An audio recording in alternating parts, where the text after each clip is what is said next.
morning to all. நீங்க பார்த்துட்டு இருக்கிறது good morning Adithyans. It's me Akkal Venkatesan. So இன்னைக்கு டே வந்து செம்ம ஜாலியாக போக போகுது. ஒரு சூப்பரான ஒரு கூலான ஒரு செலிபிரிட்டி தான் மீட் பண்ண போகிறோம். விஜய் விஸ்வா அவர்கள் தான் மீட் பண்ண போகிறோம். வணக்கம். வணக்கம்.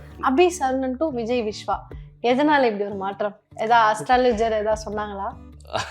இல்லை, கண்டிப்பாக அதுதான் அஸ்ட்ராலஜி பேஸ் பண்ணி தான் வச்சுருக்கேன். அது அஸ்ட்ராலஜி இல்லைங்க, நியூமராலஜி அப்படின்னு. அஸ்ட்ராலஜி, நியூமராலஜி, நேமாலஜி, நம்ம நிறைய லாஜி இருக்குல்ல. ஸோ அந்த ஏதாவது மாற்றங்கள் வந்து ஆமாம், நியூமராலஜி பார்த்து தான் வச்சுருக்கேன். ஓகே. ஸோ ஜிப்ரான் சாரோட ஃபாதர் தான் வச்சு கொடுத்தாங்க. சூப்பர்.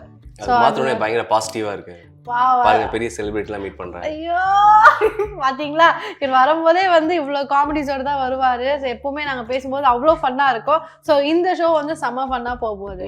சொல்லுங்க விஜய் விஸ்வா, இப்போ எப்படி இருக்கு? செம்மையா இருக்கு. Welcome to our show Vijay Vishwa. So engineer to actor நான் கேட்கணும்னு நினைச்சிட்டேன். ஏன் எல்லா இன்ஜினியர்ஸும் வந்து ஆக்டர் ஆகணும்? ஸோ இந்த ஃபீல்ட்லேயே, சினிமா ஃபீல்ட்லேயே வராங்க, எதனால அப்படி? மற்றவங்க பத்தி எனக்கு தெரியல, பட் நான் வந்து mechanic to engineer first. Oh basically I am started two wheeler mechanical. சூப்பருங்க. Mechanic to mechanical supervisor, then பி பார்த்த பின்பு அந்த மாதிரி ஏதாவது நடந்துச்சா? அதுக்கப்புறம் எம்பிஏ, அப்புறம் தான் டிகிரி முடிச்சுட்டு இங்க வந்துட்டேன். ஓகே. ஸோ வீட்டில் சொல்லிட்டாங்க டிகிரி முடிச்சாதான் நீ எந்த வேலைக்கு எதுக்கு வேணா போகணும்னு சொன்னாங்களா? இல்ல வீட்ல வந்து எதுக்குமே போக கூடாதுன்னு தான் சொன்னாங்க. Oh my God, why? Business பாரு அப்படினு சொன்னாங்க. பிசினஸ் பாக்க சொன்னாங்க. பட் எனக்கு அதுல இன்ட்ரெஸ்ட் இல்ல. சோ நம்ம ஓனா அது பண்ணோம் இல்லையா, அப்படியே ஜிக்ஸாக்கா போய் கடைசி இங்க வந்து உட்கார்ந்தாச்சு. சூப்பர். ஸோ உங்க ஃபேவரட்டான ஒரு விஷயத்துல தான் நீங்க வந்து டிராவல் பண்ணிட்டு இருக்கீங்க. இப்போ விஜய் விஸ்வா சொன்னா எல்லாருக்குமே வந்து தெரியும்.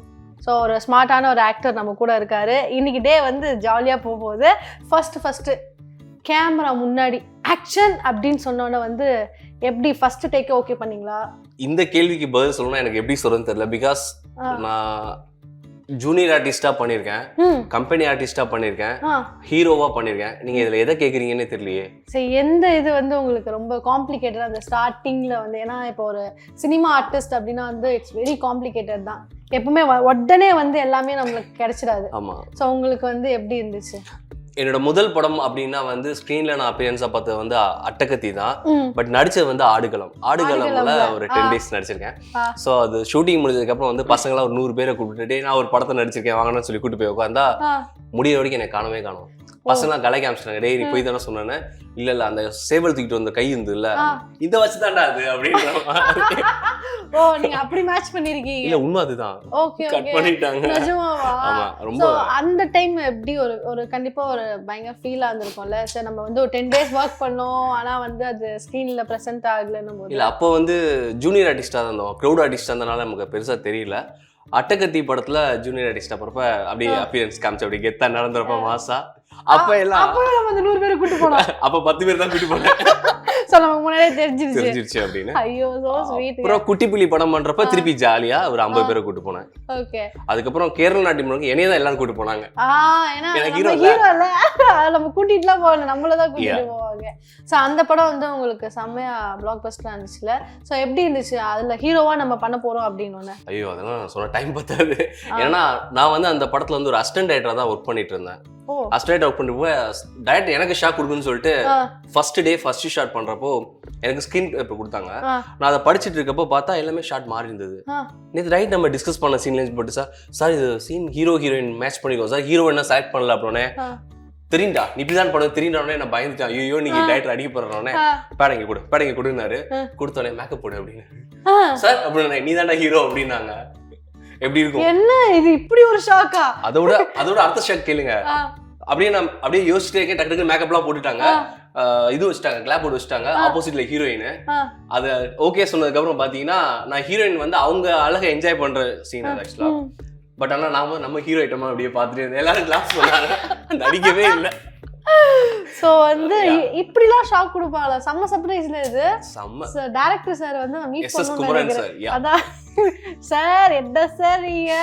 அப்ப நானும் ஒரு அசிஸ்டன்ட் டைரக்டரா வொர்க் பண்ணலாம்னு ஆசை வந்துருச்சு எனக்கு சார் சொன்னோன்னே. ஆக்சுவலா அவர் ஹீரோவை ஃபிக்ஸ் பண்ணிட்டு என்ன அசிஸ்டன்ட் டைரக்டரா வேலை வாங்கியிருக்காரு. ஓ அப்பவே நீங்க வந்து அந்த எழுதி வச்சுட்டு அப்ப தெரியாது? ஆனா எந்த விஷயமும் தெரியாது. சோ இப்ப அப்கமிங்ல எல்லாம் வந்து நிறைய படங்கள் பண்ணிட்டு இருக்கீங்க. சோ என்ன படம் இப்போ நமக்காக வெயிட்டிங்? லாஸ்ட் வீக் கொம்பு வச்ச சிங்கர் நான் சசிகுமார் சார் கூட திருப்பி ஒரு படம் பண்ணியிருந்தேன், ரிலீஸ் ஆகி போயிட்டு இருக்கேன். அண்ட் அதுக்கப்புறம் வந்து இப்போ சாயம் ரிலீஸ் ஆகி தேட்டரில் போயிட்டு இருக்கு செகண்ட் வீக். ஃபிளாஷ்பேக் நெக்ஸ்ட் படம் பண்ணிருக்கேன். ரெஜினா கசன்ட்ரா கூட ஃபிளாஷ்பேக் ஹீரோவா பண்ணிருக்காங்க. வாவ், ரெஜினா சோ கசன்ட்ரா. அவங்க கூட மியூசிக் வந்து சாம் சிஎஸ் பண்ணிருக்காரு. Don music and Sid Sriram song பாடி இருக்காரு. சோ செம ஜாலியா இருக்கும்ல. சூப்பர். வேற லெவல்ல வந்து நிறைய படங்கள் வந்து வெயிட்டிங்ல இருக்க போறீங்க. இல்லங்க, அது ஏதோ படத்துல பார்த்திபன் சொல்ற ரம்பாடான்னு வர்ற அது மாதிரி நான் இவங்கள பார்த்துட்டு ரெஜினா கசன்ட்ராப்பா அப்படினீங்களா? நான் பயந்துட்டே இருந்தேன். கேமரா பண்ண என் ஃப்ரெண்டு தான், கேரள நாட்டில பண்ணா. நான் சொன்னேன், எனக்கு பயமா இருக்கு, நான் கூட பண்ணேன். டேய் நீ படத்தை பண்ண அதையும் இங்க பண்ணிடா.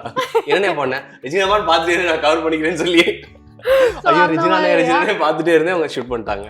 Wow, nice. அப்கமிங் நிறைய மூவிஸ் வெயிட் பண்ணிருக்கேன். தி பெஸ்டஸ்ட் காம்ப்ளிமெண்ட் இந்த டைரக்டர் கிட்ட இருந்து எனக்கு வந்துச்சுப்பா அப்படின்னா வந்து எந்த டைரக்டர் சொல்வீங்க? படம் பார்த்துட்டு படம் ஒர்க் பண்ணிட்டு பார்த்துட்டு எதுவா இருந்தாலும் ஓகே. பெஸ்டஸ்ட் காம்ப்ளிமெண்ட் டூரிங் டாக்கீஸ்ன்ற ஒரு படம் பண்ணிருந்தேன். எஸ்ஏசி சார் படம், டைரக்ஷன் வந்து எஸ்ஏசி சார். அது ஒரு ஆடியோ லான்ச், பிரீமியர் ஷோ முடிச்சிட்டு 2 months கழிச்சு தான் ஆடியோ லான்ச் வச்சாங்க. சோ ஆடியோ லான்ச்க்கு அதுவும் ஒரு சர்ப்ரைஸ் தான். காலையில எழுந்து வழங்கும் போல அப்படியே ரொம்ப லேசியா எடுத்து பேப்பர் திரும்பி பார்த்தா விஜய் விஸ்வானா சர்ப்ரைஸ் தான், ஈக்குவல் டு சர்ப்ரைஸ். காலையில பேப்பர் பாக்குறேன், இன்று முதல் இசைன்னு போட்டுருந்தாங்க. ஐயோ டக்குனு அசிஸ்டன்ட் ஆமா சார் திடீர்னு சொல்லிட்டாரு நீங்க வந்திருக்கேன்னு சொல்லிட்டு போனை கட் பண்ணிட்டான். அவசரமா குளிச்சுட்டு ஓடினா ஆர்கேவில போய் ஸ்டுடியோல போய் உட்காந்துருக்கேன். எல்லாம் வந்திருக்காங்க, லெஜெண்ட்ஸ்லாம் வந்திருக்காங்க.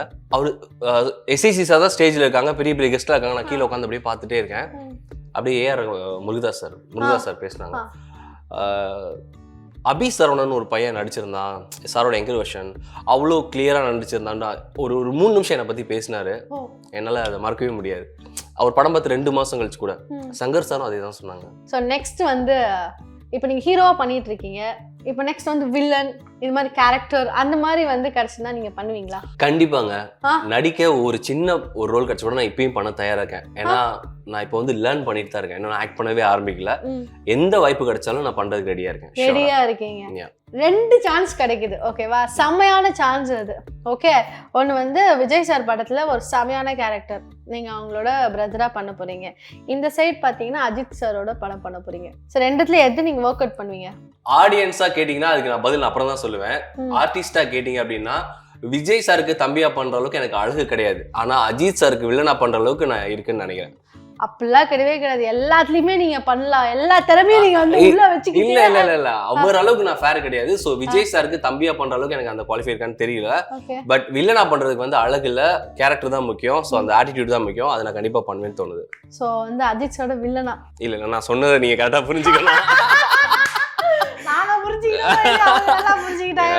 விஜய் சார் பண்ற அளவுக்கு வந்து நம்ம இல்ல. சோ அஜித் சார் கூட பண்ற அளவுக்கு இல்லாட்டினாலும் அந்த கேரக்டர் பண்ணுவேன்னு தோணுது. சோ அந்த கேரக்டர் பண்ணுவேன்னு தோணுதா? சோ நீங்க நடிக்கும் போது இந்த சீன் வந்து வரவே மாட்டுதப்பா, ஐயோ என்னடா இத்தனை டேக் போயிட்டு இருக்கு அப்படின்னு என்னைக்காவது வந்து நினைச்சிருக்கீங்களா? கண்டிப்பா. ரொமான்ஸ் சீன்ல வராது. ரொமான்ஸ் சீன் வராது. மத்தபடி கோபுறது அழுகுறது அதெல்லாம் ஓகே ஆயிடும். ஒரு குட்டி சீன் வந்து எங்களுக்கு நடிச்சு காட்ட முடியுமா? இப்ப அப்கமிங்ல தான் படம் பண்ணிருக்கீங்களா, அதுல இருந்து ஏதாவது? சீதா மேடம்க்கு எனக்கு ஒரு சீன் டைரக்டர் சீன் பேப்பர் கொடுத்தாரு. சீதா மேடம் பண்ணிட்டாங்க. நான் நேரம் போனேன், பார்த்தேன். ரெடி சார் போனேன், நேரம் போனேன். சீதா மேடம் வந்தேன். பாரு, உனக்கு அவள் அத்தாச்சிமானா அவளை நீ வச்சுக்கோ, என்னால அவளை கட்ட முடியாது. இதுக்கு மேல ஒரு வார்த்தை பேசுனா அதுக்கப்புறம் என்ன நடக்குன்னே தெரியாது, புரியுதா? யாருக்கு நீ கல்யாணம் ஃபிக்ஸ் பண்ண அப்படின்னு அப்படியே பார்த்துட்டே இருந்தாங்க. அப்படியே பார்த்துட்டு இங்க பார், உனக்கு லாஸ்ட்டாக சொல்கிறேன், நீயா சொன்னா உன்னோட போச்சு. நான் சொன்னேன் உன் குடும்பமானே சந்திச்சிடும் டாம்னு அப்படி தட்டி விட்டு போனேன் பாருங்க. சீதாமன் அப்படியே இப்படியே பார்த்துட்டே இருந்தாங்க. என்னடா பண்ண?